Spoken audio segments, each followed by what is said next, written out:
Bom dia, pessoal. Bom dia a todos. Hoje, dia 31/7, estamos aqui com... Deixa eu me ver aqui. Olha só. Puxa vida, hein? Dia 31, sabadão. Estamos... Quando? Até vou falar aqui no ar, hein, pessoal? Vamos lá. Deixa eu só ver aqui. Pera aí. Não sei... Aqui, ó, 9 graus, pessoal. 9 graus. A Marcinha deve estar lá em Minas com menos. Ela falou que fez menos 3 aí, menos 2, né, Marcelo? Olha lá, menos 2. E agora de manhã aqui, 9 graus, mas de manhã estava mais frio, né? Enfim, então, pessoal, hoje, dia 31, a segunda parte da nossa aula de impairment, né? A segunda, ou se a gente pode pensar na terceira, né? Semana passada nós tivemos a primeira aula, hoje a gente finaliza esse bloco, esse material aí, se Deus quiser, tá bom? Muito bem, pessoal. Então, a gente tinha falado na semana passada já uma série de coisas, a gente já estava exatamente na metade, e a gente ia começar a falar das bases para a estimativa de fluxo de caixa, né? Porque quando a gente vai fazer o impairment... a gente precisa fazer a comparação entre o nosso valor justo, líquido das despesas de vendas, e o nosso valor em uso. E o valor em uso, ele é, na prática, você trazer os benefícios que esse ativo vai gerar para valor presente, né? Então, eu preciso estimar um fluxo de caixa. E essa estimativa de fluxo de caixa tem uma série de requisitos mínimos que a gente tem que considerar aqui no CPC 01. Quando você está falando de uma norma ou de um procedimento de fluxo de caixa, por exemplo, que você vai usar na sua empresa, ou é para gestão, ou para análise, qualquer coisa do tipo, aí é tranquilo, você simplesmente usa os parâmetros que você achar necessário. Quando a gente fala do impairment, nós estamos falando de uma norma, e aí a gente precisa seguir os requisitos mínimos, né? Essas bases mínimas que a gente vê na norma, porque se você fugir disso, na hora que você for comparar isso aí com uma outra empresa, isso pode, digamos assim, gerar aí uma certa diferença na hora de fazer uma comparação nos balanços, né? Bom, então nós falamos aqui o valor em uso, ele falou o que é, como é que tem que ser feito, e a gente começou a falar da estimativa aqui, então, de fluxo de caixa, que é a forma que a gente vai utilizar para trazer isso a valor presente, né? Então, então, quando a gente vai, então, mensurar, né, o valor em uso, então, a entidade tem que, primeiro, basear suas projeções em premissas razoáveis, então, e fundamentadas, tá? Assim, que representem a melhor estimativa por parte da administração do conjunto, aí, o range, né, a área de condições econômicas que existirão ao longo da vida útil remanescente do ativo. E aí tem que levar em consideração ou dar mais peso, né, ficar mais atento às evidências externas. Muito bem. Quando a gente vai montar o fluxo de caixa, pessoal, primeiro, a gente já falou isso em outras situações, é muito importante que essas premissas elas sejam razoáveis, elas sejam fundamentadas, que você tenha a base, né? Em outras palavras, você tem que fazer um fluxo de caixa com base em alguma coisa, né? Que seja uma base de mercado, que tenha um fundamento econômico, e não simplesmente naquilo que você que está montando o fluxo de caixa acha o mais adequado. Porque ao fazer isso, você simplesmente vai super ou subavaliar o seu valor presente. E aí você pode ou não, digamos assim, induzir a uma perda ou não. Tá? Então, a ideia não é essa. A ideia é que você tenha um fluxo de caixa para ter um impairment, digamos, adequado. Você tem que ter premissas razoáveis, premissas fundamentadas, premissas baseadas em aspectos da economia, considerando fatores. Lógico, a gente tem que levar em consideração previsões, né? Como ele fala aqui no item B, ó, então basear as projeções de caixa nas previsões dos orçamentos financeiros mais recentes, aprovados, considerados pela administração, que, porém, deve excluir qualquer estimativa de fluxo de caixa, se espera surgir de estruturação, tal, enfim. Mas, pelo menos, quando a gente... Vamos falar um pouquinho dessa questão da estruturação, mas esse primeiro parte do B aqui, ele complementa o anterior, que fala assim, essas previsões que a gente faz, principalmente quando vai fazer orçamento, a gente leva em consideração aspectos políticos. Por exemplo, as empresas, elas estão fechando agora os seus orçamentos, elas estão trabalhando nos seus orçamentos, aquelas que fazem orçamento, e elas estão levando em consideração alguns fatores. por exemplo, se for aprovada a reforma aí essa reforma tributária que está tramitando no Congresso, se o presidente Bolsonaro for reeleito, né? Se o presidente Lula, o ex-presidente Lula for eleito, se o Paulo Guedes continua ou não no Ministério da Economia. Então, eu só estou dando um exemplo, digamos, político que interfere. Por quê? Porque essas pessoas, estando ou não na presidência, no Ministério da Economia, com certeza isso muda, né? A própria pandemia. Então, tem que levar em consideração se as pessoas vão estar vacinadas ou não, o efeito disso nas indústrias, no comércio, a reabertura, enfim. Agora a gente tem uma variante Delta aí que está trazendo bastante problema, né? Então está piorando, aumentou em 80% dos países aí, aumentou os casos de internação, enfim. Então, são todos fatores que, quando a administração faz o orçamento, ela tem que levar em consideração. Consequentemente, pessoal, isso tem efeito no fluxo de caixa, nas suas estimativas de fluxo de caixa, e precisam ser consideradas. Aí ele fala, ó, só que quando a gente vai fazer essas estimativas aqui, a gente precisa excluir, tá? Por exemplo, eu posso pensar em fazer uma reestruturação na minha empresa, eu posso melhorar ou aprimorar desempenho, estratégia, enfim. Eu posso fazer uma série de coisas para melhorar, digamos assim, a geração de fluxo de caixa na minha empresa. Mas essas estimativas, né, essas reestruturações, essas mudanças, eu não devo levar em consideração aqui nesses fluxos de caixa. Por quê? Porque elas ainda não aconteceram. Então, pode ser que você nem faça essa reestruturação, ou pode ser que essa reestruturação aconteça, mas ela não traga o fluxo de caixa que você está esperando, tá? Então, isso precisa ser, digamos, desconsiderado, tá? E outra coisa, ó, um outro detalhe importante, as projeções baseadas nessas previsões devem abranger, como regra geral, o período máximo de 5 anos, a menos que se justifique fundamentalmente um período mais longo. Gente, como eu disse, quando você está fazendo uma projeção de fluxo de caixa, digamos assim, na área de gestão, eu acho que o Alex até mexe, vê isso bem em algum curso que ele fez lá acho que na GV o pessoal estava falando, até aquela questão, aquela palestra, né, Alex, que a gente assistiu. Você vai fazer um fluxo de caixa, quando você está fazendo um valuation, pessoal, o fluxo de caixa tem um período maior que você faz. Você pode fazer para períodos mais longos? Pode, claro que pode. Eu fiz perícia, gente, num caso, faz bastante tempo, tá? Isso faz bastante tempo. Se vocês lembrarem como é que chama? A Cosipa, aqui em São Paulo, vocês lembram da Cosipa, pessoal? Né? A Cosipa, ela foi vendida para a Usiminas. Acho que isso aconteceu em 91, se não me engano. Foi privatizado em 91, 92, uma coisa assim. Um pouquinho depois, acho, né? Enfim, ela foi privatizada. Quando ela foi privatizada, eu teve perícia, o pessoal entrou na justiça, tal, e eu acabei fazendo. Eu atuei como perito assistente, né, da parte da Usiminas. A Usiminas, na época, me contratou para responder os laudos lá, desenvolver os laudos que foram apresentados na Usiminas, na Cosipa. Muito bem. E uma coisa interessante que eu vi, pessoal, e isso é uma informação pública, né, porque tratava-se de uma empresa pública, e isso tinha lá, então não tem problema falar. Foi feito, para vocês terem uma ideia, para chegar no valor inicial do leilão da Cosipa, fez-se uma projeção de fluxo de caixa de 30 anos. Só para vocês terem uma ideia. Aqui nós estamos falando que o máximo para o nosso fluxo aqui é 5 anos. Vejam que para uma privatização dessa, a estimativa de fluxo de caixa para chegar no valor presente da empresa foi uma estimativa de 30 anos.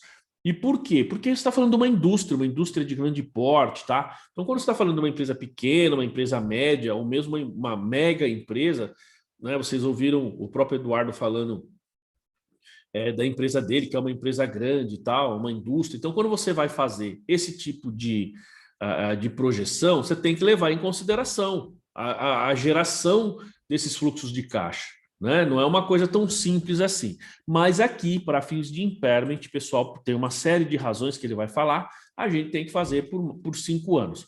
Quando passa de 5 anos, o que acontece?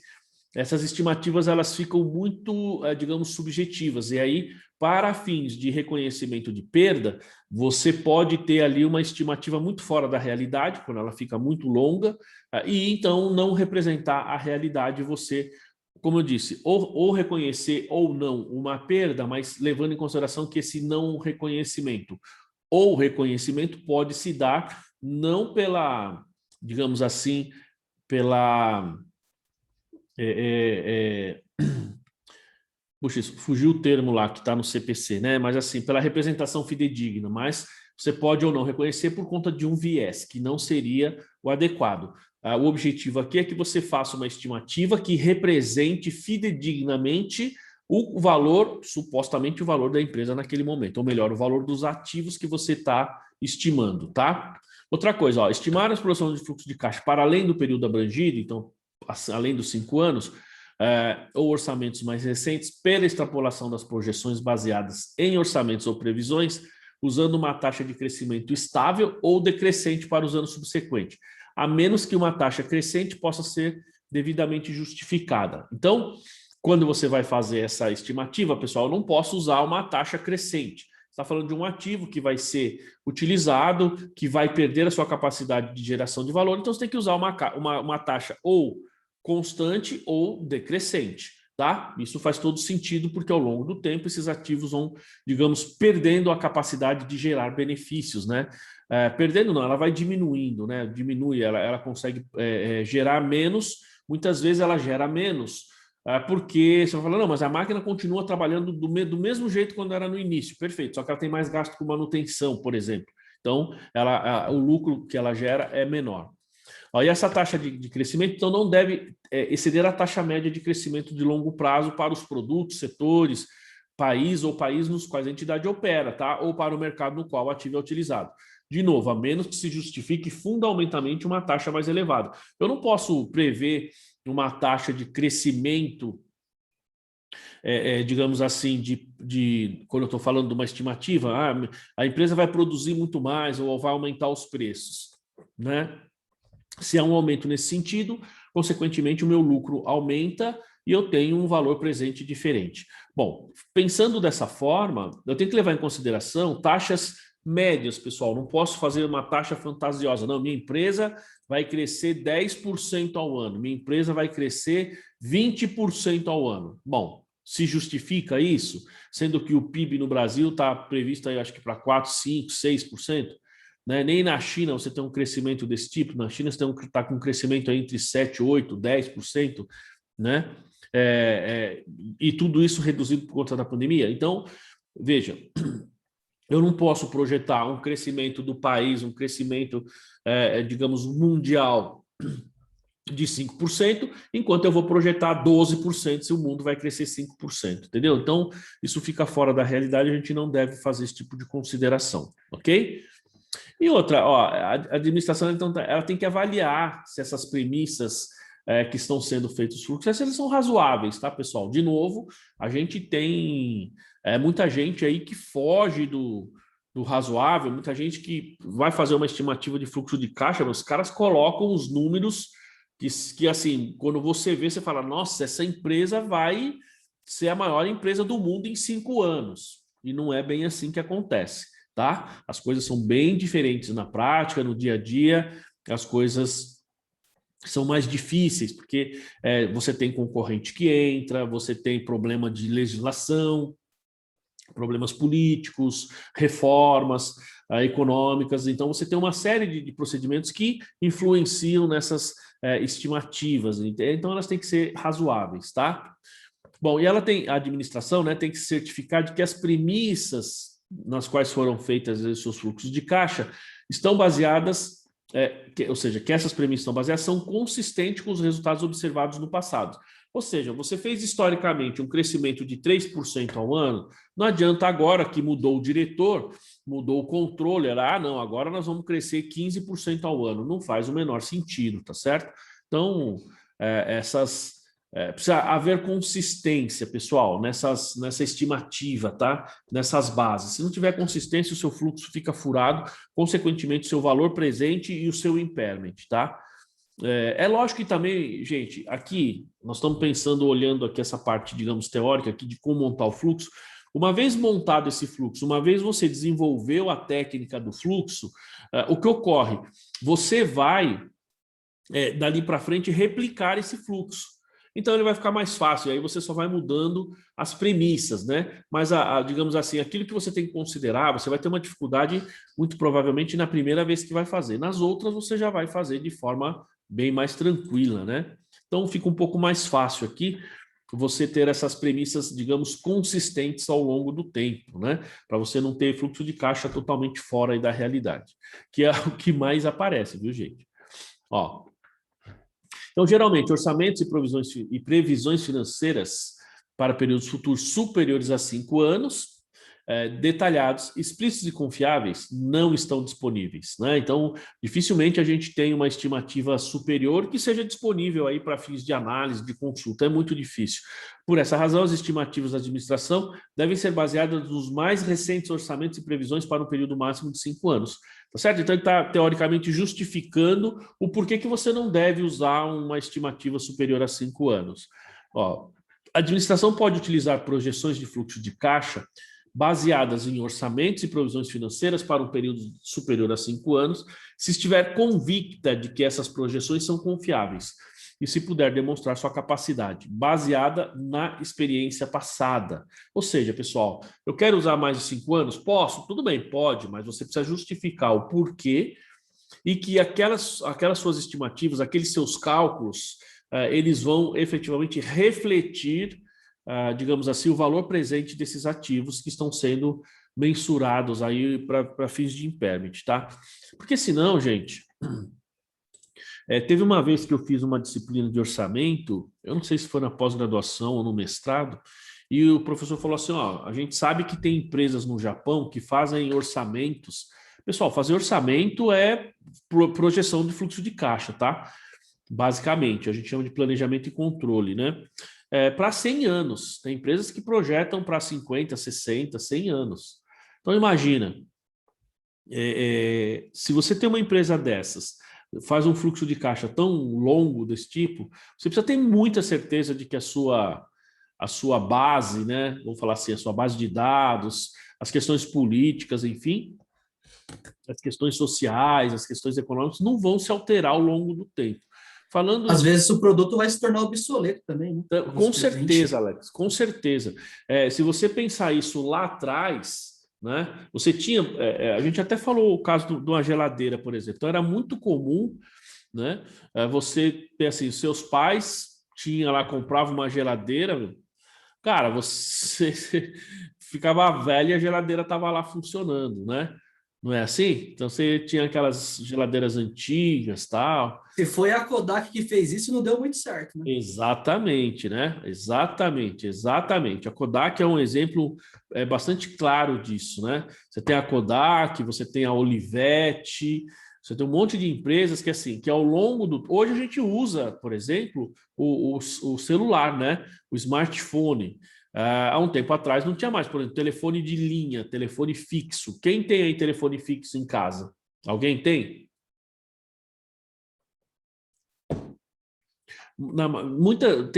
A não ser que seja uma grande empresa, mas muitas empresas acabam nem tendo também. Empresas pequenas nem tem mais, é tudo celular. Né? Por quê? Porque é mais fácil, é mais prático. Então vejam que eu só tenho uma linha telefônica aqui no escritório. Antigamente eu tinha 3, hoje eu só tenho uma e o telefone toca a cada 15 dias. Né? Por quê? E tenho essa linha porque veio no pacote da internet, certo? Fora isso, pessoal, é tudo pelo celular. Então, perceba, né, como o Alex falou, o ciclo de vida dos produtos bons. Então, imagina você estar fazendo um orçamento. Hoje, eu acho que assim, mesmo no Japão, tá, pessoal? Mesmo no Japão, Estados Unidos, acho que fora de cogitação, mas mesmo países muito tradicionais, acho muito difícil, ou talvez praticamente impossível você querer fazer planejamentos de tão longo tempo assim, né? Até porque o meu filho está com 3 anos. Muito provavelmente, quando ele tiver lá com seus 20 e poucos anos, muito provavelmente ele vai trabalhar em alguma coisa que nem exista ainda hoje. né? Talvez ele seja especialista em alguma coisa que hoje nem tenha ainda, que nem existe. Então, todas essas técnicas, metodologias, tudo que a gente está vendo aqui em termos de desenvolvimento, de metodologia, tecnologia, isso vai mudar rapidamente. Consequentemente, né, eu acho que você querer fazer um fluxo de caixa com um período maior, se você estiver vendendo uma empresa, pode até ser, mas para fazer um impairment, um período maior do que esse, tem que ter uma justificativa muito boa, né, muito forte, senão fica realmente bastante fora da realidade, né? Muito bem. Ó, então, essas projeções de fluxo de caixa, então, até o fim da vida útil do ativo, devem ser estimadas pela extrapolação de fluxo de caixa baseado em orçamentos e previsões, usando taxa de crescimento para anos subsequentes. Bom, a gente falar isso aqui, pessoal, está sempre batendo nos 5 anos, porque imagina que você pega um determinado ativo, uma máquina, que você vai fazer, ele tem uma vida útil de 10 anos. E aí você vai fazer uma estimativa de 5 anos, então fala assim, alguém pode pensar assim, não, mas espera aí, eu preciso fazer o impairment de um ativo que ele tem vida útil de 10 anos, por que eu vou usar 5 anos?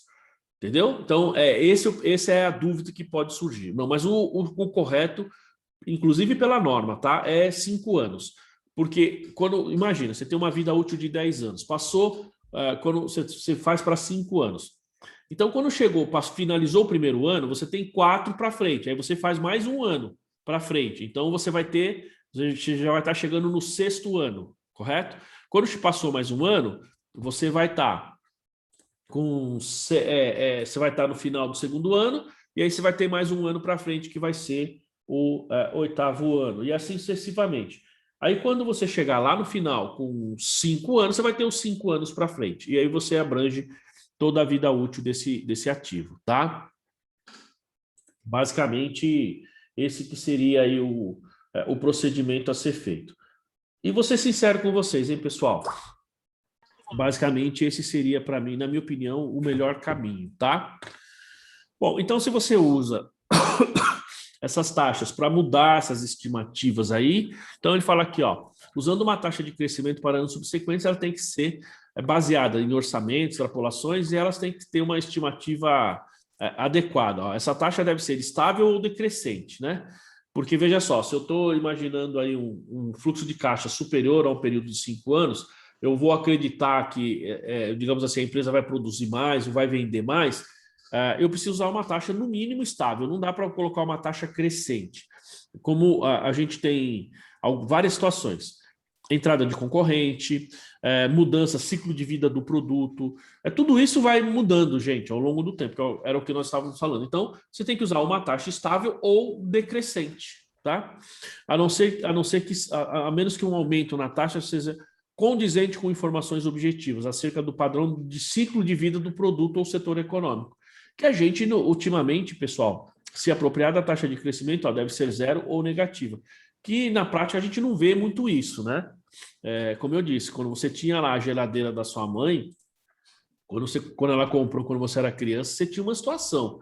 Hoje, né, você compra uma geladeira, ela dura muito menos, uma TV, né? Aquele negócio que você tinha uma TV e passou a vida inteira assistindo a mesma televisão, né? É uma coisa. Hoje você compra um produto dali 2, 3 anos, 4 anos, você está trocando. Então o ciclo de vida é muito diferente, né? Muito bem. Ó, aliás, bom dia aí para a Janaína, para o Regilson, né? Não falei, bom dia aí para vocês. Bom, então quando essas condições estiverem favoráveis, atrativas, então você tem uma posição melhor aí digamos assim, para aquele produto, o que vai acontecer, né? Você vai ter aqui, ó, uma entrada, né? Então, normalmente você tem entrada de concorrente, você tem entrada de outras empresas naquele segmento que vai restringir, vai diminuir o seu crescimento. Por isso que eu não posso usar uma taxa crescente, né? Portanto, as entidades têm dificuldade em exercer a taxa média de crescimento histórico ao longo do prazo. Então, a longo prazo, se é um período muito longo, tá? Outra, mas eu tenho patente, tá bom, mas a sua patente vai ser quebrada em X tempo. Depois desse tempo é livre, né? E aí você efetivamente vai estar sujeito à concorrência. Só olhar o smartphone. A Apple lançou, depois de um tempo, outras empresas já estavam com o mesmo produto, né? Enfim, e hoje é uma briga bastante grande. Ó, eu falo aqui, ó, longo prazo, por exemplo, 20 anos para os produtos do setor econômico, o país ou países nos quais a entidade opera ou no mercado no qual é ativo, tá? Eu não consigo manter um produto por 20 anos. O próprio Alex acabou de comentar e tem razão, né? Mas aqui para mim ver se eu acho. Né? À medida que você tem aí produtos ou períodos muito longos, entra concorrente, muda a tecnologia, não dá para você manter taxas constantes, beleza? Ó, ao utilizar, então, informações, previsões, ela deve considerar informações que refletem premissas razoáveis e fundamentadas e se representam a melhor estimativa por parte da administração, que é o que estava basicamente no slide anterior, né? Basicamente era isso aí. Muito bem, ó. Então, essa composição para a estimativa aí de fluxo de caixa, então, deve incluir a projeção de entrada, de vinda do uso contínuo do ativo, ou seja, você está produzindo, está gerando receita com ele, vende, então ele está gerando fluxo de caixa. Projeções de saídas de caixa que são necessariamente incorridas para gerar as entradas de caixa. Então, por exemplo, está falando assim, então se eu vou gerar receita com a venda de produtos gerado por essa máquina, por esse equipamento, por essa unidade geradora de caixa, eu também tenho a saída, tenho manutenção, tenho as pessoas que trabalham ali naquela linha, tenho os encargos relacionados a esses funcionários, tudo isso. Então, eu vou ter que montar uma espécie de DRE específica para esses ativos, para eu montar o meu fluxo de caixa. É assim que a gente tem que fazer, tá? Se houver fluxo de caixa líquido a serem recebidos ou pagos quando da baixa do ativo ou término da sua vida útil, ou seja, esse ativo, ele, por exemplo, está financiado, então você tem uma saída de caixa lá no final da vida útil dele, você vai ter que continuar pagando esse financiamento, ou eu vou vender e vou recuperar, eu tenho o meu valor residual. Então, isso tem que ser considerado também na estimativa de fluxo de caixa, tá?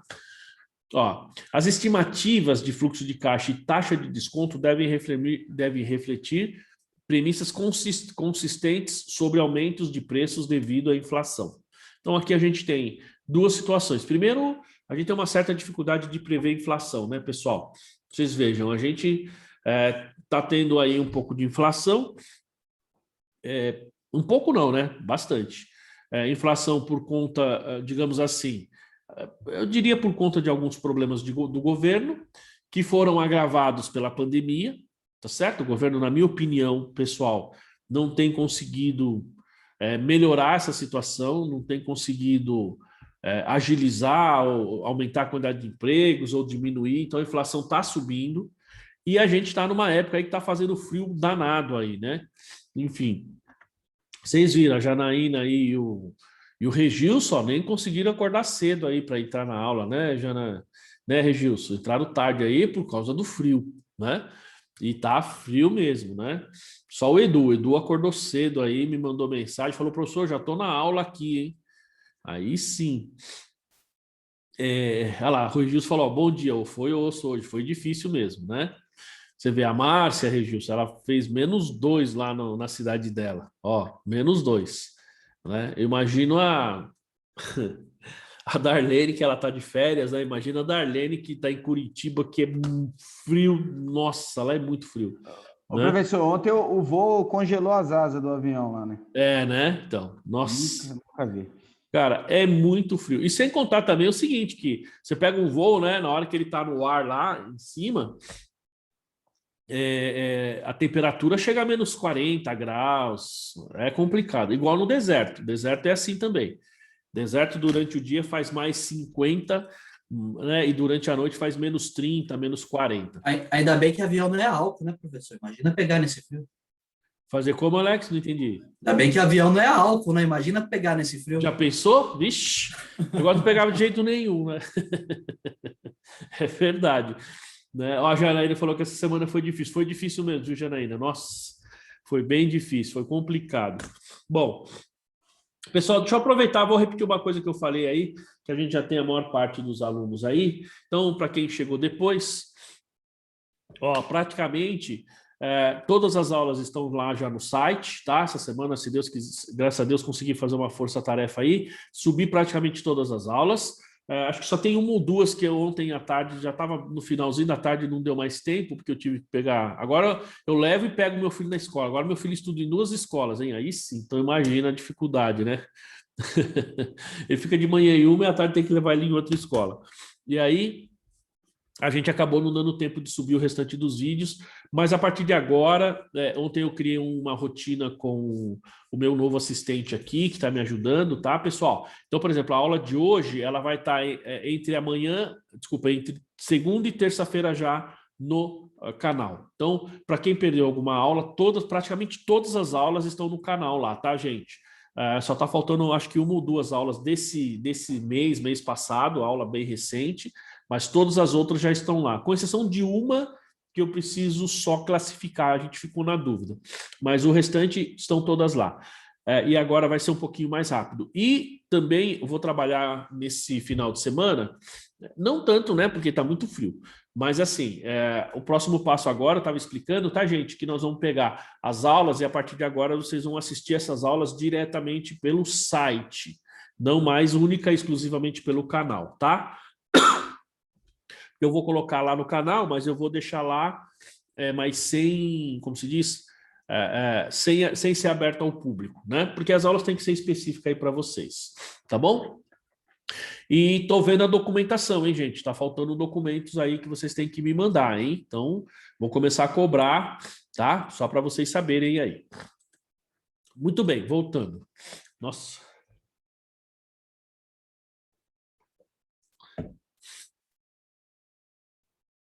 Muito bem, ó.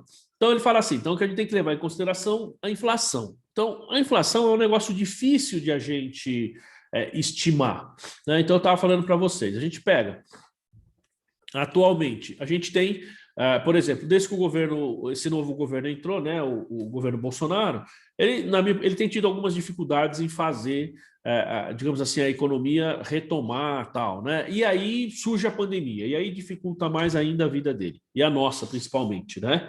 A dele nem tanto, mas principalmente a nossa. E a gente tem agora o frio. Então, ontem eu já estava vendo aí nas reportagens que os alimentos devem subir mais, né? Porque assim, pessoal, o Eduardo comentou quando a gente estava no início da aula, e eu vi ontem também, né? Ontem eu vi um pouquinho mais cedo, que eu tive que dar treinamento aqui no escritório, às 8 da manhã também, estava um frio lascado, e eu fui tomar café no bar, porque quando eu saio muito cedo não dá para tomar café em casa. Fui tomar café no bar, que tem em frente de casa, e tinha um cidadão lá e falou assim, olha só o que aconteceu essa noite. Aí mostrou o vídeo, ele com uma espátula quebrando e tirando o gelo que estava em cima no vidro do carro. Assim, gelo mesmo, neve mesmo, porque não dava para o cara nem ligar o carro, né? Eu tive um outro amigo aí que o carro dele é a álcool, quando deu meia-noite, ele ia trabalhar no dia seguinte de manhã, meia-noite ele já estava tentando ligar o carro para o carro pegar às 7 da manhã do dia seguinte, né? Como o Alex falou aí, carro a álcool nesse frio, sem chance. Enfim, e isso, pessoal, ontem, para quem já assistiu aí os jornais, já viu que vai afetar a alimentação. Então, vai subir mais a inflação. Então, esse tipo de evento, pessoal, é difícil a gente prever, tá? Muito difícil. Então, isso afeta a inflação, isso tem que ser considerado, né? Ó, portanto, se a taxa de desconto incluir o efeito dos aumentos de preço devido à inflação, o fluxo de caixa devem ser estimados em termos nominais, né? Porque assim, ou eu faço já considerando os preços inflacionados, ou eu faço eles em termos nominais e pego essa taxa. Por exemplo, eu vou pegar a taxa da inflação e vou considerar essa taxa da inflação na taxa de desconto, é uma possibilidade. Ou, que na minha opinião talvez seja até mais fácil, ou eu pego esses preços e vou colocando a estimativa nos preços e nos custos. E aí eu não vou incluir a taxa de inflação na minha taxa de desconto. Então, é as duas formas que a gente tem para fazer, tá? Ó, se a taxa de desconto, então, excluir o efeito de aumento de preço devido à inflação, então o fluxo deve ser estimado em termos reais, tá? Porém, deve incluir aumentos ou futuras reduções específicas de preços, tá bom? Então, isso aqui é uma técnica de formação de fluxo de caixa, tá, gente? Ou eu coloco a taxa, digamos, de inflação na minha taxa de desconto, e aí eu trabalho com preços nominais, não vou inflacionar os preços, ou eu inflaciono os valores, mas não incluo a inflação na minha taxa de desconto, tá? Bom, e aí ele fala, então, para evitar dupla contagem, as estimativas de fluxo de caixa não devem incluir entradas de caixa advindas de ativos que geram outras entradas de caixa, que são, em grande parte, independentes das entradas do ativo sob revisão. Fala, por exemplo, ativos financeiros, como contas a receber, etc. Então, preciso levar em consideração que a gente tem alguns ativos, pessoal, que em função da geração de recurso que você tem, por exemplo, você tem lá a sua geração de receita ao longo do tempo. E essa geração de receita, você vai ganhar dinheiro e esse dinheiro você vai aplicar, tá certo? Então isso vai aumentar o seu caixa. Na hora que eu for fazer o meu fluxo de caixa, a receita financeira dessas aplicações financeiras não deve constar no fluxo de caixa desses ativos. Porque, veja, a receita financeira ela é proveniente do capital e não proveniente do uso desses ativos. Então, isso precisa ser excluído. Porque senão você fala assim, então, no meu fluxo de caixa eu vou melhorar o meu fluxo porque eu vou ter receita financeira. Isso não pode ser considerado, tá? Isso tem que ser deixado de fora, tá bom? Porque senão você vai fazer dupla contagem. A contagem do benefício que o ativo gera, aí depois esse mesmo ativo que está aplicado vai gerar mais caixa. E, na verdade, isso não pode ser feito, né? Senão você teria dupla contagem. E outra coisa, ó, saídas de caixa que se referem a obrigações que já foram reconhecidas como passivos. Por exemplo, contas a pagar, ou seja, na hora que eu estou montando ali o meu fluxo de caixa, a minha estimativa, quando eu fiz a compra, eu lancei lá como fornecedor, isso entrou no meu estoque, por exemplo, eu já considerei essa aquisição de mercadoria, por exemplo, no meu fluxo de caixa, perfeito? Só que depois, quando eu pago esse fornecedor, então você tem uma saída de caixa, eu não posso considerar essa saída de caixa lá como saída no meu fluxo, uma vez que eu já estou considerando um passivo, senão eu estou considerando duas vezes, tá, gente? Isso aqui é técnica de montagem de fluxo de caixa, tá? Precisa tomar um pouco de cuidado com isso. Bom, ó, os fluxos futuros, então, eles têm que ser estimados para ativos, né? Para, aqui ele falou ativo ou ativos, ou unidade geradora de caixa na sua condição atual. Muito bem, por que ele diz isso? Porque, veja só, eu não posso considerar, esse ativo daqui a um ano eu vou fazer uma reforma nele, aí quando eu fizer essa reforma, quando eu fizer essa mudança desse ativo, ele vai gerar muito mais benefício. Olha só, as estimativas de fluxo de caixa não devem incluir futuras entradas ou saídas de caixa previstas para os quais se tem expectativa, futura reestruturação, com a qual a entidade ainda não está compromissada, e melhoria ou aprimoramento do desempenho do ativo. Por quê? Porque eu estou fazendo o impairment do ativo hoje.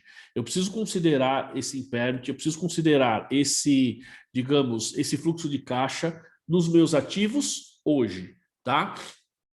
Se daqui 2 anos eu estou prevendo fazer uma reestruturação, mudar o ativo, vou fazer uma reforma, ele vai gerar muito mais, beleza. Então, quando chegar lá, naquele período, aí eu vou reformular, tá? Desde que os resultados já estejam acontecendo. Aí eu reformulo o meu fluxo de caixa. Mas isso lá na frente, não agora. Por quê? Isso é um cuidado, digamos assim, a norma está sendo teoricamente conservadora, prudente, porque senão você vai incluir ali uma certa estimativa que pode nunca acontecer, certo? A gente está falando aqui de uma expectativa que você tem hoje, tá? Mas a gente estava falando agora há pouco, o Alex mesmo comentou. O ciclo de vida dos produtos é pequeno, é menor, está reduzido, você tem muita mudança tecnológica, então você pode ter uma previsão de algo, fazer algo no futuro, que daqui a amanhã, meu querido, mudou a tecnologia, você não vai fazer nada daquilo, você vai fazer qualquer outro tipo de coisa que não utilizar aquela tecnologia, né? Isso é muito comum, gente. Tá? A gente usa muito esses... digamos assim, esses procedimentos, né? Eu quero fazer daqui a um ano uma reforma. Então, o Edu fala assim, não, vou casar, vou fazer uma reforma na casa, tal, né, Edu? Só que daqui 2 anos, ele nem casou e pega o dinheiro dele e vai viajar para qualquer outro lugar aí, né? Muda totalmente a ideia aí, né, daquilo que ele pretende fazer, e isso acontece com frequência e muitas vezes, né, isso as empresas agem dessa forma, por conta de mudança tecnológica, por conta de mudança política, mudança da economia, uma série de fatores, tá? Às vezes até impedimento legal mesmo, né? Bom, ó, em função dos fluxos de caixas aí serem estimados, né, para o ativo em sua condição atual, eu não devo refletir, não devo considerar no fluxo, ó, futuras saídas de caixa ou redução de gastos relacionados. Por exemplo, redução nos gastos com pessoal ou benefícios que se tenha a expectativa de advir de futura reestruturação. De novo, tá? Ou seja, eu não tenho que, por exemplo, eu vou fazer a estimativa do meu fluxo de caixa com o ativo na condição dele hoje. Se eu fizer uma estimativa futura, considerando que ele vai aumentar o benefício porque eu vou fazer uma reestruturação, e aí a norma no slide anterior falou, você não deve considerar isso. Por outro lado, se eu fizesse uma reestruturação, muitas vezes eu vou gastar dinheiro, vai sair caixa. Então, eu também não devo considerar a saída de caixa para gerar essa futura reestruturação, né? Ou redução de gasto com o pessoal, porque vai ter um benefício nesse ativo, ele vai estar automatizado, isso não deve ser considerado, né? Ó, e futuras saídas de caixas que melhorarão ou aprimorarão o desempenho do ativo ou entradas de caixa para a qual se tem expectativa que advenham dessas saídas de caixa. Então, gente, de novo, se eu não considero os benefícios de uma reforma, uma mudança no ativo, a saída de caixa também, para gerar essa reforma, também não devo considerar, tá?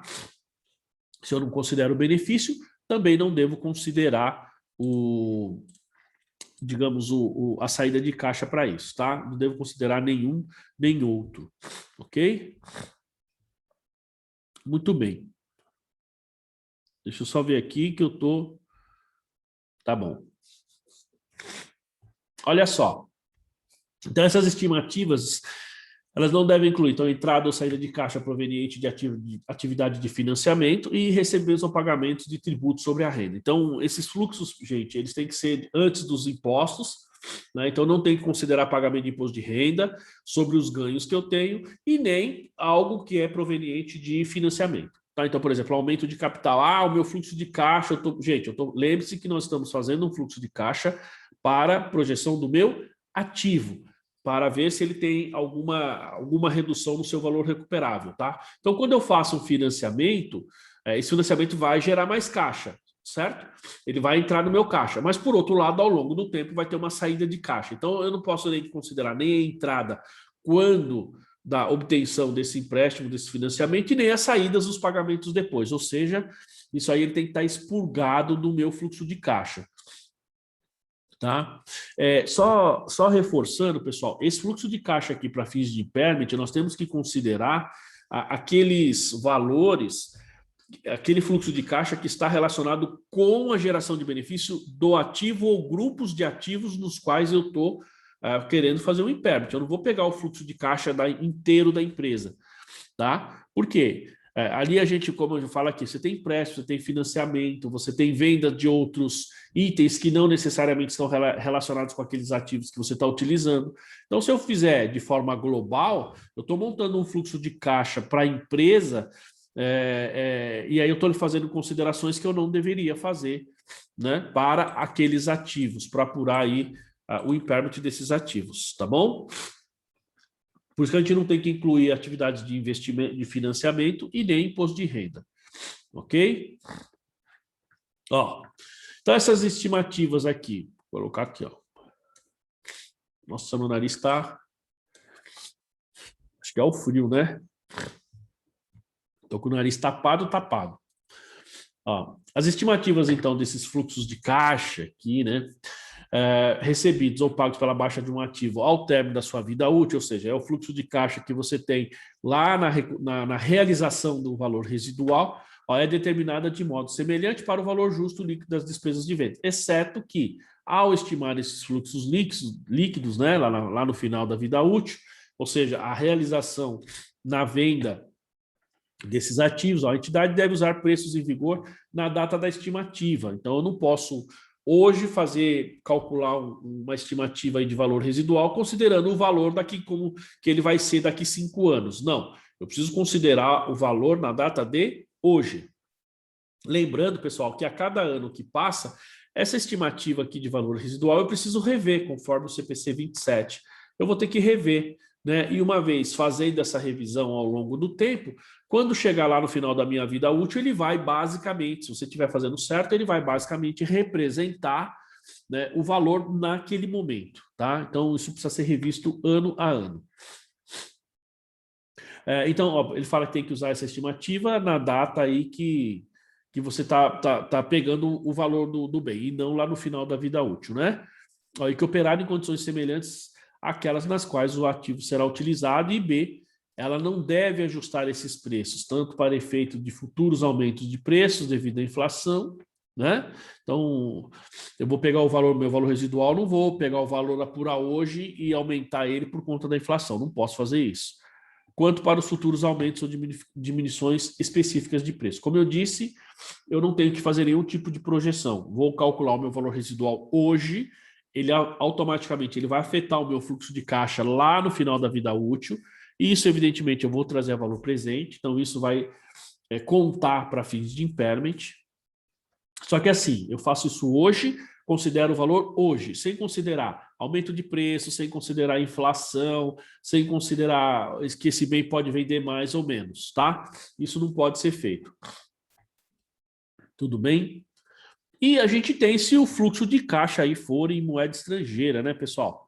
Se o fluxo de caixa for em moeda estrangeira, também a gente tem um procedimento diferente, que ele fala, ó, se o fluxo de caixa, então, são estimados na moeda em que eles são gerados, tá?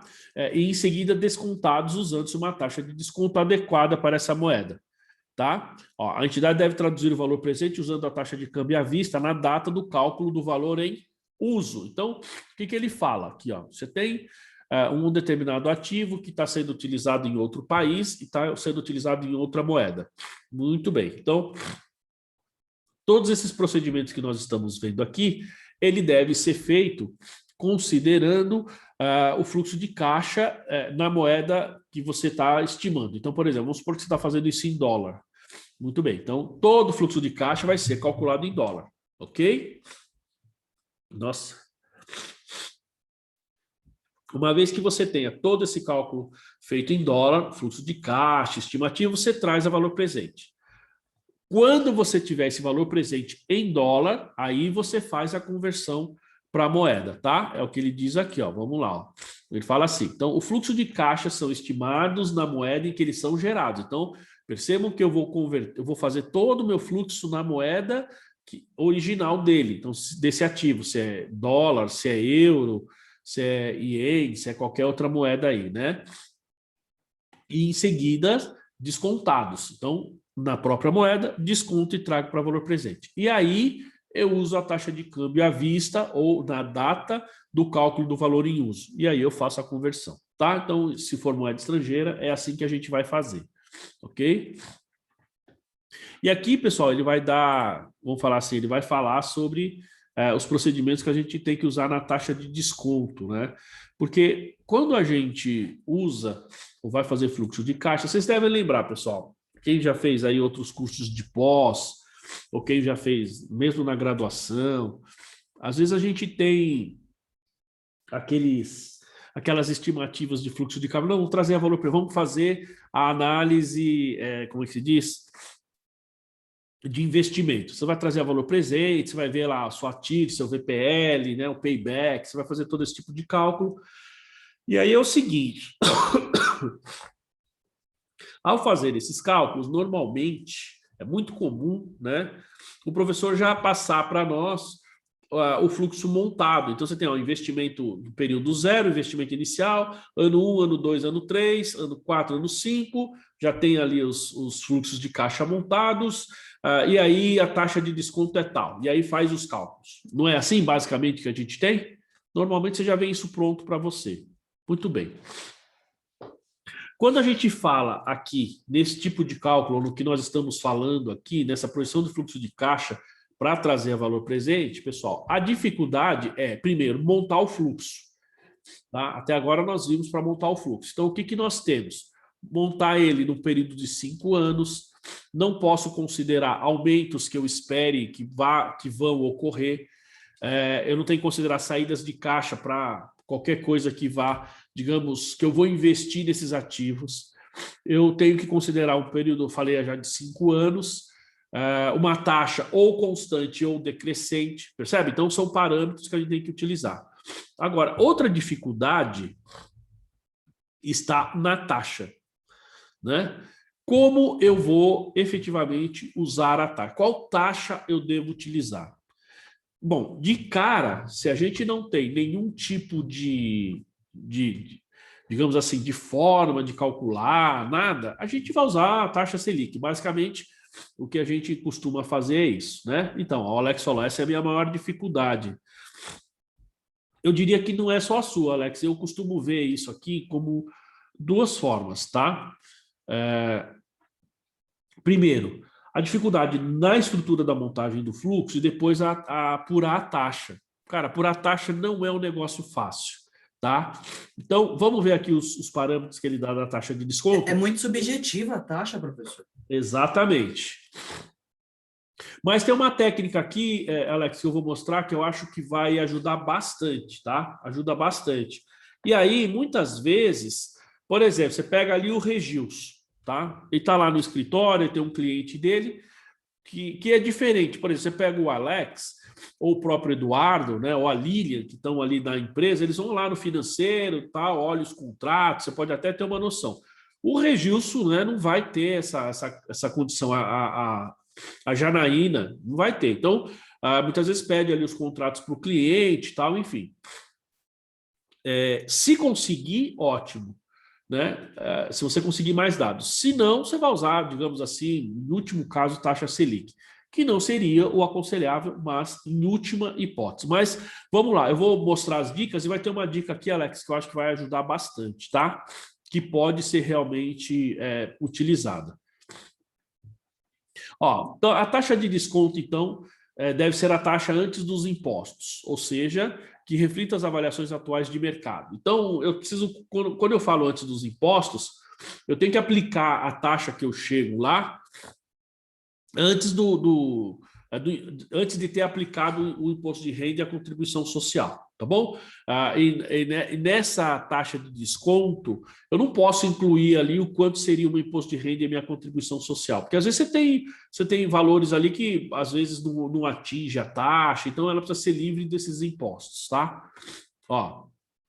Tem que considerar o valor do dinheiro no tempo, que nós já falamos, e os riscos específicos para os ativos aos quais as estimativas não tenham sido ajustadas, tá? Então, valor do dinheiro no tempo, nós estamos falando taxa de inflação, poder de compra, enfim, tudo isso. A taxa que vai remunerar esse capital e os riscos, porque o risco ele está embutido, ou o risco que você corre, ele interfere no prêmio que você vai ganhar, como nós vimos no CPC anterior, tá? Então, quanto maior o meu risco, maior o prêmio que eu quero ser remunerado. Consequentemente, isso interfere na taxa de desconto, tá? Então, deve ser uma taxa que reflita avaliações atuais de mercado, de valor do dinheiro no tempo e dos riscos específicos do ativo, né? Que é o retorno que os investidores exigiriam se eles tivessem de escolher um investimento que gerasse fluxo de caixa de montante, tempo e perfil de risco equivalente a esses ativos. Então, basicamente, na hora que você for pensar na taxa para trazer a valor presente, preciso pegar uma taxa de mercado. Ou uma taxa, ou não, né? E uma taxa que reflita essa questão do valor do dinheiro no tempo. Inflação, enfim, tudo isso. E os riscos ali que você teria. Por exemplo, você pode pensar aqui numa taxa que seria o seguinte, pensando nesse último item aqui, às vezes você pode fazer uma analogia, Alex, falar assim, esse tipo de ativo, qual taxa eu vou trazer a valor presente? Uma outra técnica que a gente tem é você pegar e falar assim, bom, se eu fosse fazer um financiamento para este tipo de ativo, qual taxa eu pagaria nesse empréstimo aí, nesse financiamento? Percebe? Então, você teria ali o risco, porque ali está o banco, quando ele vai fazer uma simulação de financiamento para você dar aquele tipo de ativo, ele automaticamente está fazendo basicamente essas considerações que nós estamos vendo aqui. Então, automaticamente, ele já iria incluir ali essa taxa, o prêmio de risco que ele cobra, né? O risco para a sua empresa, entende? Então, você já teria uma boa noção e usar uma taxa semelhante à de a tomar recursos de um empréstimo, de um financiamento para esse tipo de ativo. Isso seria... Professor, mas isso aí não seria o custo médio ponderado? Então, aqui, ó, Alex, ó, tá vendo aqui, ó? Parece. É isso que você está falando, ó. Entendeu? Então, quando você tá, na minha opinião, a melhor taxa que você vai utilizar é justamente o custo médio ponderado de capital, né? Pode falar, Alex, eu te cortei, desculpa. Não, é isso mesmo, seria o WOC, né? Exatamente. Só que O assim, CAPM. é isso. Só que assim, essa forma aqui, ela é mais simples, tá? Porque, por exemplo, quando você vai calcular lá o WACC, né, o WOC, você, dependendo do tipo de empresa, não sei se todo mundo sabe o que é isso aí, né? O WACC e o CAPM, são dois cálculos que a gente faz, tá, pessoal? Para quem não conhece, alguém aí não conhece essa técnica, o chamado WACC e o custo médio ponderado de capital. O WACC é WACC, Weighted Average Cost of Capital. Eu já vi essa taxa aí, WACC, na Legale, lá na aula de valuation. Isso, exatamente. Então, porque... Mas não lembro. Então, ó, só para você ver, essa taxa aí do que você viu, é a taxa que o Alex está falando. Por exemplo, o que é o valuation? É você valorizar ou mensurar o valor de uma empresa, certo? Isso é o valuation. Então, por exemplo, eu vou estimar o fluxo de caixa inteiro da empresa, o quanto a empresa gera de fluxo de caixa em todos os seus aspectos, com todos os seus ativos, com todos os seus produtos, e aí você traz a valor presente. Então, normalmente, para trazer a valor presente, qual a melhor taxa? Dependendo do negócio, você tem taxas específicas. Você tem taxas que o mercado utiliza. Dependendo do tipo de ativo, você tem taxas específicas. Bom, só que o caso do valuation, você está falando de um fluxo de caixa da empresa como um todo, certo? E aqui, esse fluxo de caixa aqui, Edu, para você saber, a técnica é exatamente a mesma. Então, aqui, ó, aqui o que nós estamos fazendo, em outras palavras, nós estamos fazendo o valuation de um ativo ou de um grupo de ativos, tá certo? Então, eu vou fazer, só que com algumas restrições. Como eu disse, período de 5 anos. Quando você está fazendo valuation, você coloca algumas premissas que são um pouquinho diferentes. Em alguns casos, você coloca lá na estimativa de fluxo de caixa, que é a perpetuidade, como se aquele fluxo de caixa fosse constante, né? Aqui é 5 anos. Eu não vou estimar um fluxo maior que esse. Percebe? Você tem algumas diferenças. Mas o conceito é basicamente o mesmo. E isso que o Alex falou é, digamos assim, na minha opinião, talvez a maior dificuldade, né? Então, quais técnicas que nós temos? Pessoal, ó, primeiro, quando a gente vai medir essas taxas aqui, né, a gente vai usar, a melhor seria o nosso custo médio ponderado de capital.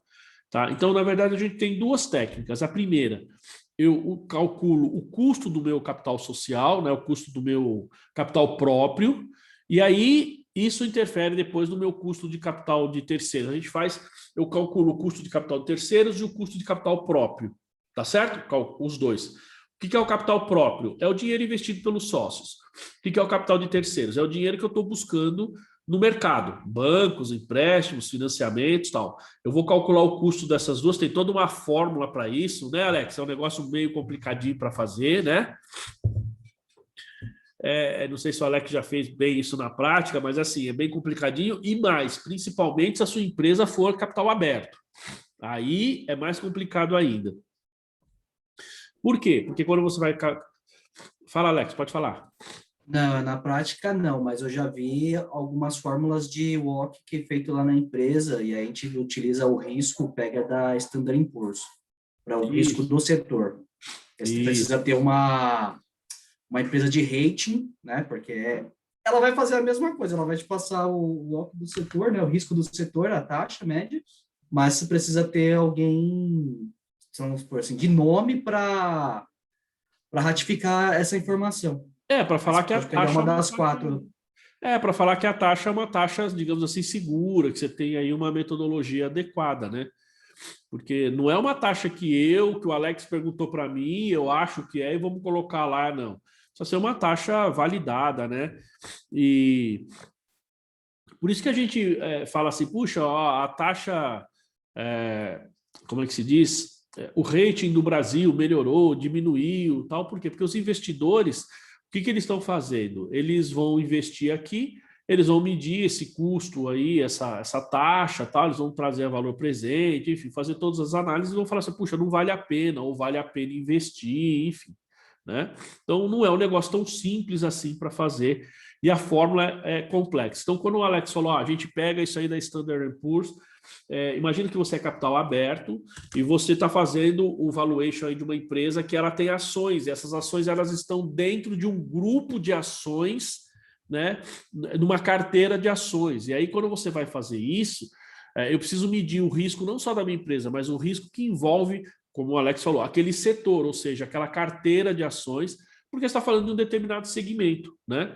Pessoal, olha só, tem um deputado aqui no Brasil, esqueci o nome dele, quer dizer, esqueci não, nem lembro o nome dele.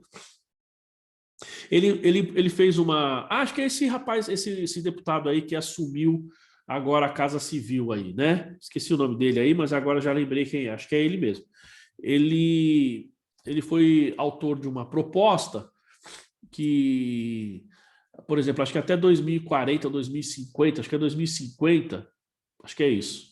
Nenhum veículo no Brasil poderia ser movido a óleo, a combustível fóssil, tipo petróleo.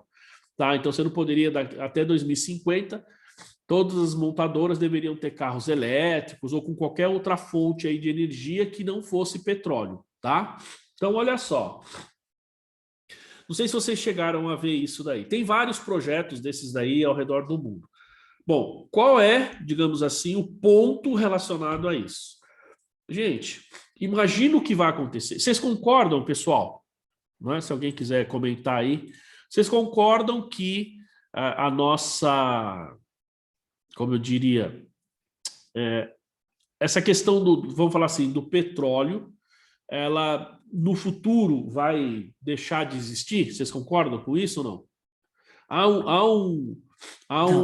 Há um esforço para que no futuro os veículos, por exemplo, estou pensando em termos de veículos, tá? Eles deixem de utilizar petróleo para se locomover. Vocês acreditam nisso ou não?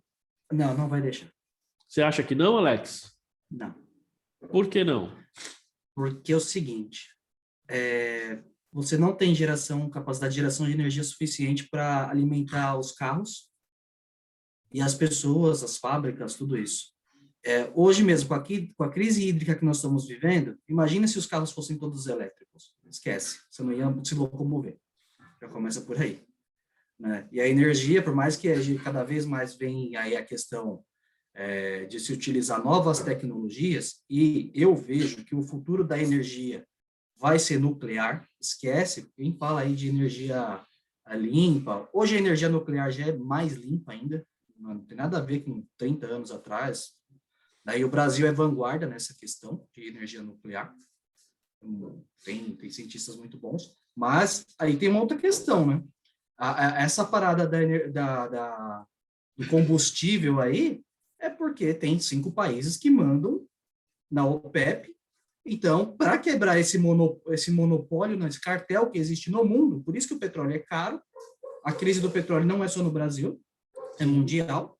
Então, o petróleo hoje está custando $78, ele vai passar daqui acho que um mês para 80, e a tendência é subir porque as pessoas estão saindo menos de casa, estão utilizando menos petróleo, e tudo está ficando mais caro. E então, quer perder os lucros.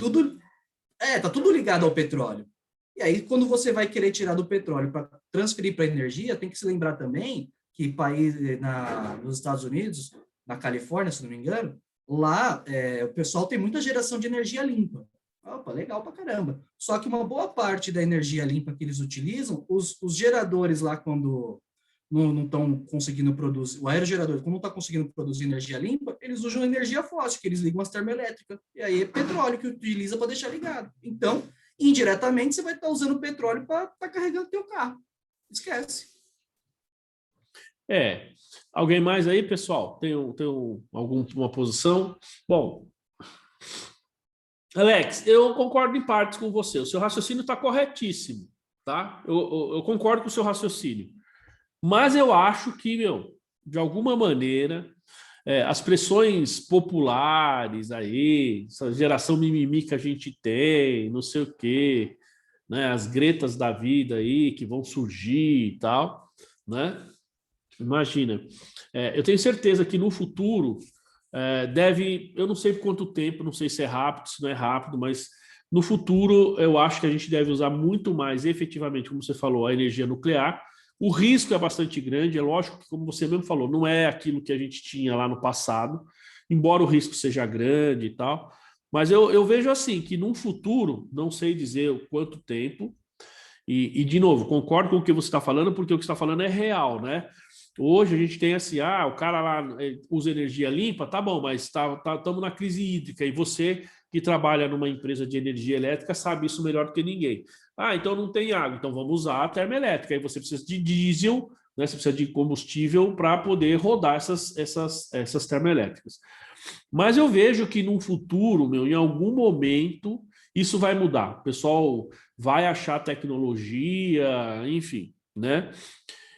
Vamos supor que isso aconteça, tá? Vamos supor que isso aconteça. O que vocês acham que vai acontecer? Como o próprio Alex falou, que era um outro ponto que eu ia tocar. Essa questão de pouquíssimos países que controlam o petróleo no mundo. Você pega os países árabes, né?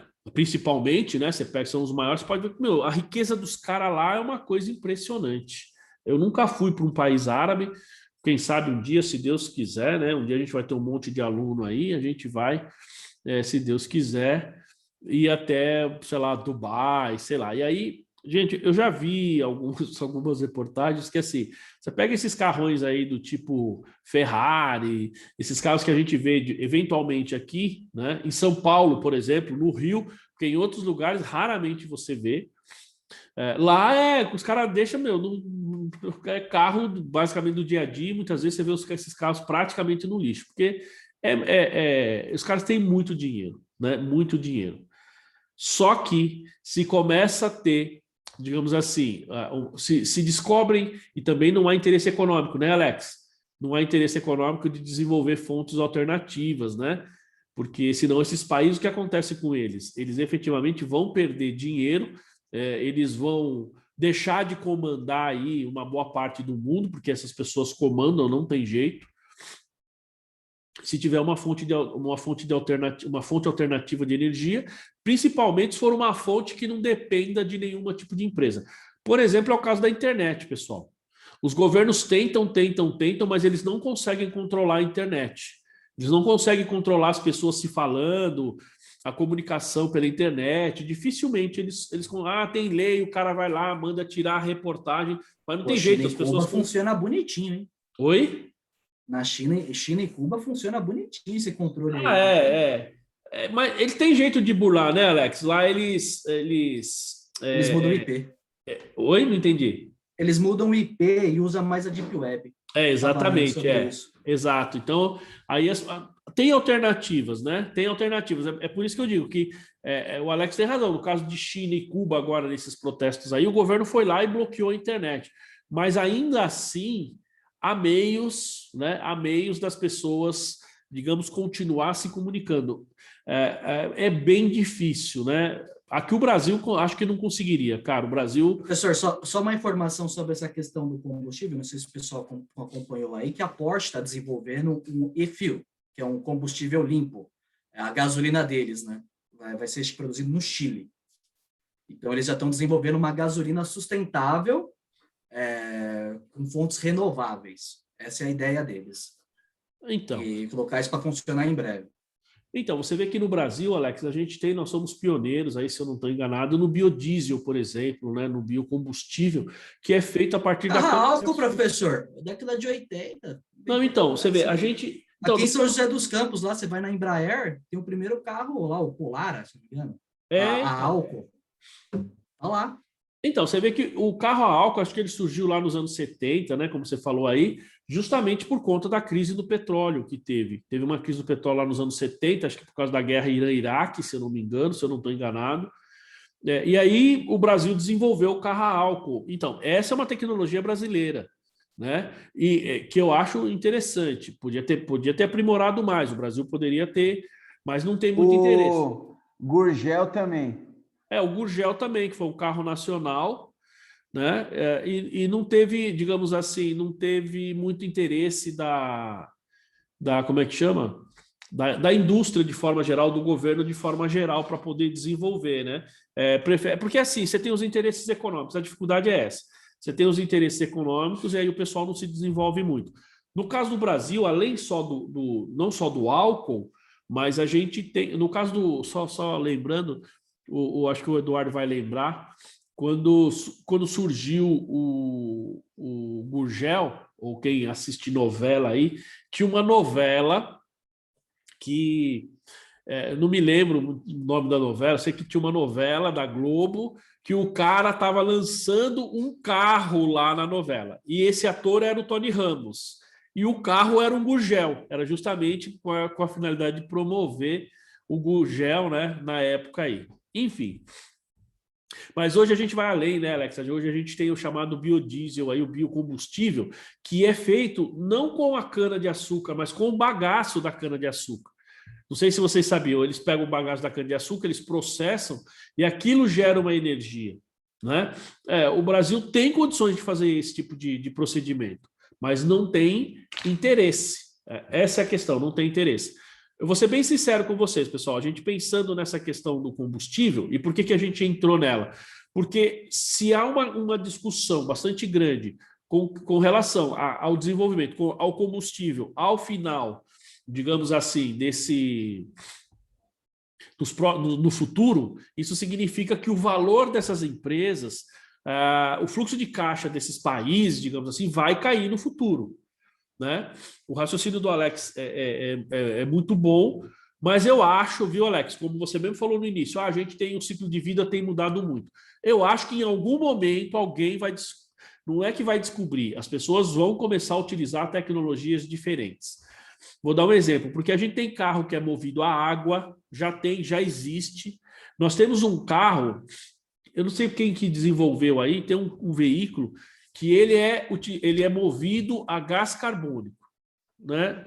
Isso significa que assim, o carro está andando, ele absorve o gás carbônico lá da atmosfera, ele processa, e o que ele solta no escapamento é oxigênio, né?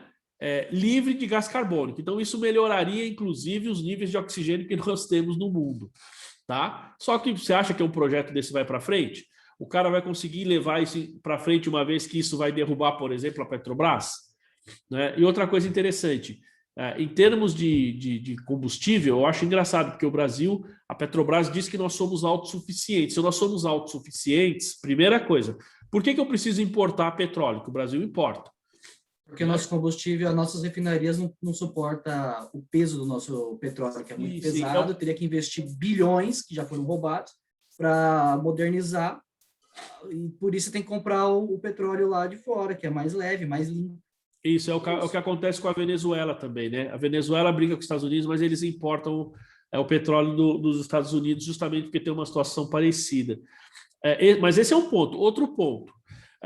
Se eles falam isso, então, puxa, complicado. Outro ponto, se a Petrobras é uma empresa brasileira, se a Petrobras é uma empresa do governo brasileiro, que é estratégica, tal, então acho que não teria estratégia. É melhor do que você baixar o preço do combustível, reduzir digamos assim, o ganho da Petrobras para ter uma situação melhor para os brasileiros. Não, mas eles preferem que a Petrobras seja uma empresa, uma das maiores do mundo, segue o que diz o mundo lá fora e ferra os brasileiros, né? Eu não consigo entender esse tipo de política, mas tudo bem. Professor, o erro da Petrobras foi no início dela, quando ela não se chamava Petrobras ainda. Porque ela foi tomada na mão grande pelo Getúlio. Foi ela e mais uma outra empresa, a Vale do Rio Doce, que não chamava Vale do Rio Doce ainda.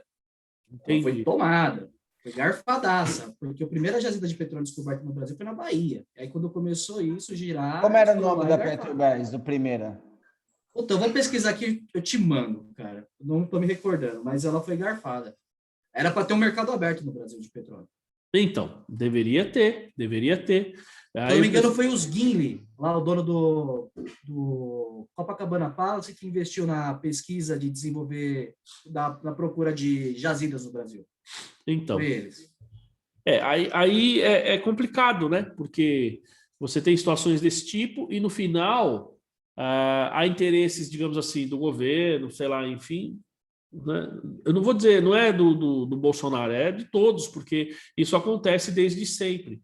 E deveria ser diferente, né? Deveria favorecer a população brasileira. Outra coisa que há um erro bastante grande também, né, Alex, é a questão da matriz de transporte no Brasil, né? Um país como o Brasil, que tem dimensões aí continentais, né, que todo mundo gosta de falar, e de fato tem, deveria trabalhar com trens, por exemplo, que é mais barato. Você tem um custo enorme na implantação, mas com o tempo ele se paga mais do que o transporte por meio de caminhões. Então, essa matriz também foi desenvolvida errada. E hoje a gente acaba sendo muito dependente de petróleo, porque tudo é transportado com caminhão, qualquer alteração que você tem no preço do combustível altera o preço dos alimentos, né? Coisa que nos Estados Unidos, Japão, por exemplo, é tudo trem, né? Você tem Estados Unidos, a maior parte é trem, tem bastante caminhão, mas trem é uma quantidade gigantesca de trens que tem lá, né? Mas, enfim. Nos últimos 2 anos que tem melhorado esse modal aí no Brasil, né? Tem feito mais investimentos nessa... mas ainda muito pouco, né? Eu acho que pouco. É muito pouco. Eu acho que isso deveria... Se você for olhar, a nossa malha toda de transporte ferroviário foi construída em 1800, né? Exatamente. Todas as ferrovias que nós temos aqui é depois do Império. É isso mesmo. É isso mesmo. É muito antigo e tem novas rodovias, mas como a gente está falando, é muito pouco em função do tamanho do país, tal. E lógico, né, pessoal, a gente tem a questão do lobby, né? Esses caras ficam fazendo lobby porque o caminhoneiro não quer perder o emprego dele, né? Porque você imagina, se muda a matriz, a quantidade de caminhões vai diminuir, enfim, diminui uma série de coisas. Mas isso melhora para a população. Mas, bom, então, voltando aqui, ó. Então, quando a gente fala aqui da taxa, né, de desconto, então, essa taxa então, é estimada a partir de taxas implícitas, né, em transações correntes de mercado para ativos semelhantes, ou ainda o custo médio ponderado de capital de companhia aberta listada em bolsa, que tem um ativo único ou carteira de ativos semelhantes em termos de potencial de serviço. Então, é o que a gente estava falando. Ou eu uso uma taxa implícita que você tem lá em transações correntes para ativos semelhantes, por exemplo, eu posso ver, se eu for trazer a valor presente, a taxa que eu vou usar é para uma taxa que ocorre para trazer a valor presente para ativos semelhantes, tá? Então, posso fazer a comparação, sei lá, do meu ativo, da minha loja, do meu comércio, se eu estiver considerando o comércio, com outros comércios parecidos, tá? Ou medir o meu custo médio ponderado de capital, que é específico da nossa empresa, tá? Então, quando uma taxa específica então, não estiver diretamente disponível, o que é difícil, tá? A entidade tem que usar outros substitutos. Então, pessoal, essa taxa implícita a gente poderia pensar da seguinte maneira. Bom, eu vou trazer a valor presente e o que eu estou estimando é o meu, digamos assim, pegar uma empresa de capital aberto que ela tem comércio e aí para trazer o e-permit, ela faz o fluxo de caixa dela por loja, por exemplo. Tá? Caso aí de drogarias, caso aí de Casas Bahia, né? Enfim. Então, e muitas vezes isso está lá disponível na nota explicativa. Então, o que eu posso fazer? Minha empresa não é tão grande assim, eu não tenho como contratar, então eu vou pegar a taxa, se for semelhante o negócio, né? Vou lá na nota explicativa, se lá tiver condição de apurar o cálculo lá pela nota explicativa, é uma taxa implícita, certo? Ela não está lá claramente, mas eu consigo, por comparação, aplicar no meu negócio. Essa é uma forma. Desculpa, pessoal. E a outra, né, é usar a nossa taxa,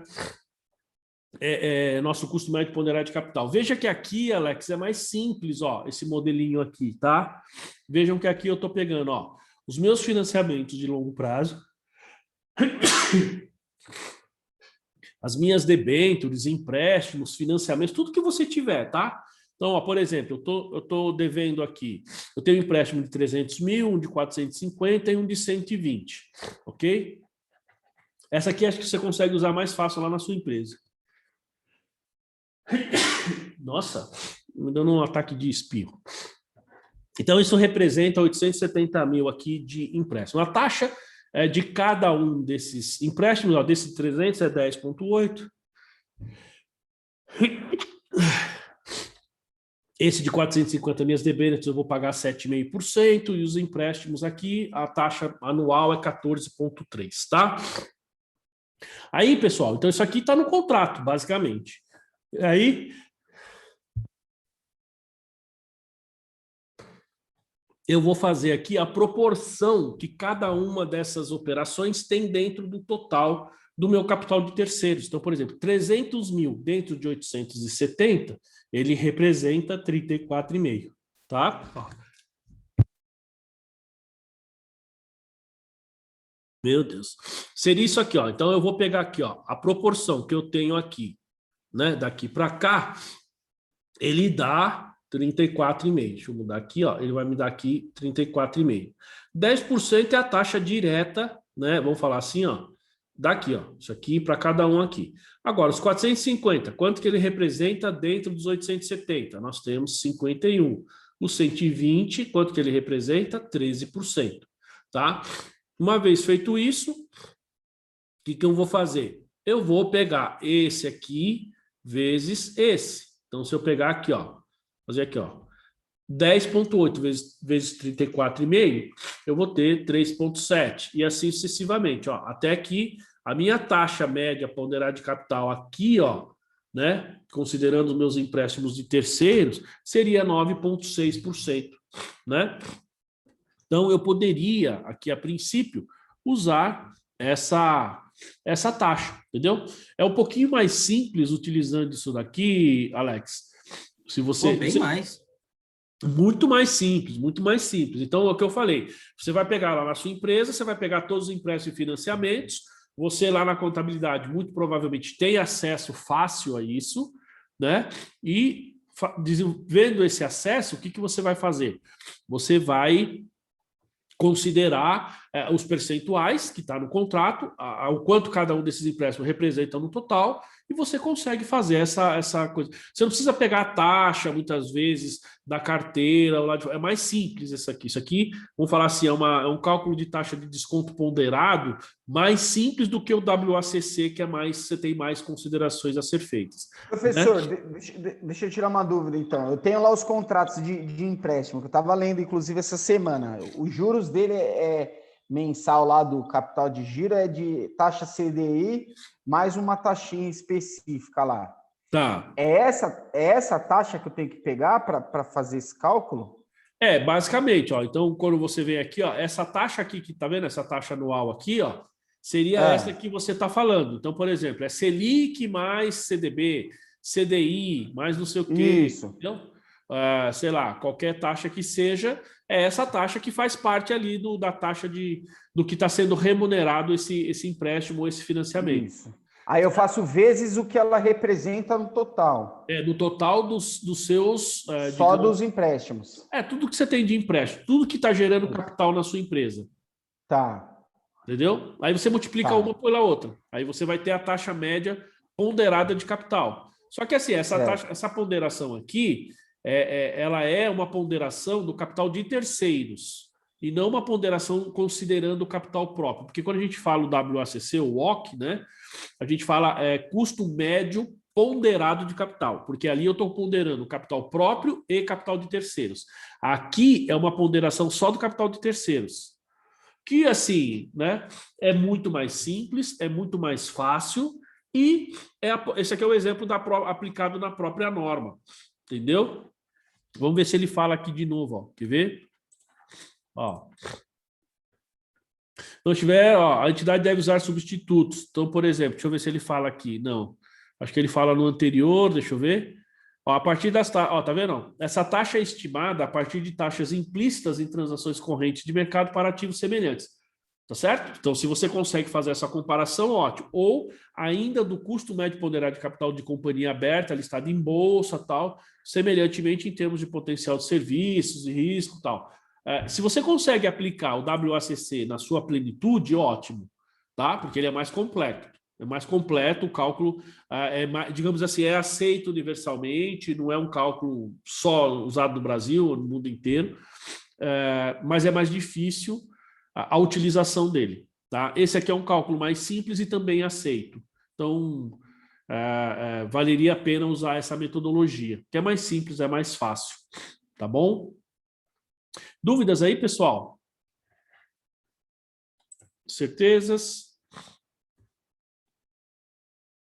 Bom, pessoal, vamos fazer o seguinte. Então, vamos... Dúvidas, Alex? Essa metodologia é mais fácil, né? Ah, eu achei, porque é o CAPM, né? Exatamente, é o CAPM, isso mesmo. O CAPM. Mais fácil. É, E mais, você... é mais, pelo menos a gente vê mais com frequência o CAPM do que o WOC. Né? Porque quando você está falando do capital próprio, você vai ter que estimar, como você mesmo falou, você vai pegar a carteira, o custo do capital próprio, enfim, é mais complexo. Esse aqui é muito mais simples e é aceito, tá? A gente Aí quem quiser aprender esse aí vai fazer o curso de controladoria, né? É isso aí. O Alex vai fazer, hein? O Alex não... O Edu vai fazer, hein? Pessoal, a gente começa o curso de controladoria agora aí, mês de agosto, aí, se Deus quiser. Vai ter o Alex, o Eduardo, por enquanto, vai ter aula, como é que particular, né, Edu? A gente deve começar aula VIP. Exato. Talvez na outra semana a gente já começa, tá? Oi? Eu tive aula no Legale de controladoria com a Érica, de estatística. Meu, ela é sensacional. A Érica, eu acho que eu me lembro dela. A Érica, ela, na verdade, assim, eu até tentei contratar ela para graduação, tá? Mas não deu muito certo. Mas o pessoal elogiava bastante a aula dela, né? O Castro gosta muito dela. Exatamente. A gente tentou contratar ela para graduação, mas como na graduação o número de professores é muito reduzido, né?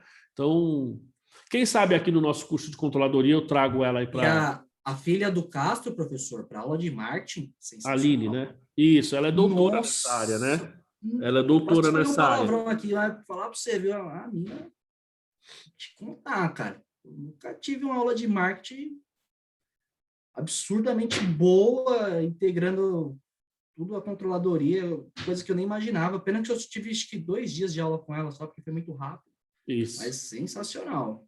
Ela é muito boa. Ela tá na nossa graduação. A gente conseguiu trazer, né? Mas a professora Érica não, infelizmente. A professora Érica, o pessoal sempre gostou muito dela, muito. Né? A Aline também. A Aline eu sei que o pessoal gosta bastante da professora Aline, né?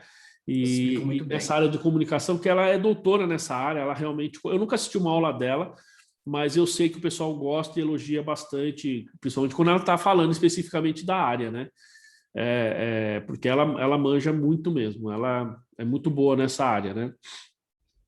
Enfim, mas é isso aí. Então, pessoal, vamos tomar um cafezinho aí, e aí na volta a gente vai falar aqui sobre taxa de desconto, tal. Nós vamos falar sobre, então, o reconhecimento, até vou passar para cá, e mensuração aí dessa perda por desvalorização. Então, o que nós falamos até agora?